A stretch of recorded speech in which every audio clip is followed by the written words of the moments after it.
We basically just got started by giving it a go, because we found the more we started trialling different things, the quicker we kind of learned what people were responding to, what was working both in terms of engagement and sales. So basically just getting in and having a crack. All of the team read a lot and sort of are quite up to date with what's happening in the social media world. But for us, it was basically how we tell our story to our customers, almost in the way you would sometimes if you're meeting them face to face. So taking them on a bit of a journey to get to know the brand before sort of hitting them with a sale, I guess. Well, there's lots of great examples of organisations doing this well. And so the good news is you can just try and kind of pick up some ideas and learn from people in your industry that are already doing this. I remember when we were just getting going in the UK, I was the UK social media person for Xero, among many other things I did when we were a startup.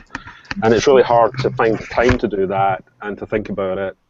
And there are lots of channels, and so one of the ways that you can get going is, so I used to use Google Alerts, that anytime anybody was talking about my product or brand anywhere in the UK, whether that was on Twitter or on a social media or general community, then I would get an email alert, and that enabled me to jump in and take 5 minutes out of my day to respond to it.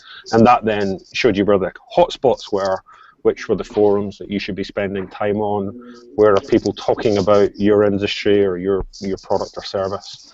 And just using simple things like Google Alerts is a good way of saving you time having to be on social media all day long. I think the first advice I would give to anybody is the old adage about you've got 2 ears and 1 mouth. I think that applies very much to social media, particularly when you're getting going. I think at the early stages, listening and just learning and just taking time to step back and see what other people are doing, just as Gary said, absolutely right. Brands you admire, companies in your sector. The beauty about social media is that you can learn absolutely as you go. You know, the techniques, everything is changing all the time. That's the difficult thing. But it's almost like a self-learning exercise. The more you do it, the better you get at it. Start by listening and learning, then gradually become more active. The other thing I'd say is be patient. Don't expect immediate results. Don't expect an immediate sale. Don't expect 100, 1,000 followers overnight. And don't get despondent. Don't lose heart, because it will happen. It provided you give it a go and give it sustained effort and activity, you will find that it pays dividends in the long run. But don't give up at the first sign of, gosh, this isn't giving me any ROI yet, because you'll regret it, and you'll come back to it in 6 months' time and think, I've just wasted 6 months that I could have been building up on this stuff.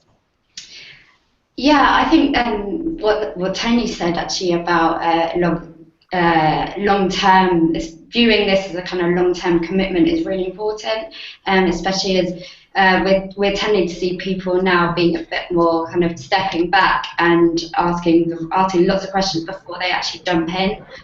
So writing strategies and planning, I think planning alongside listening is probably the key here, and also the fact that you are able to see what your competitors are doing. I think taking inspiration and writing lots as well, and getting and kind of putting setting yourself kind of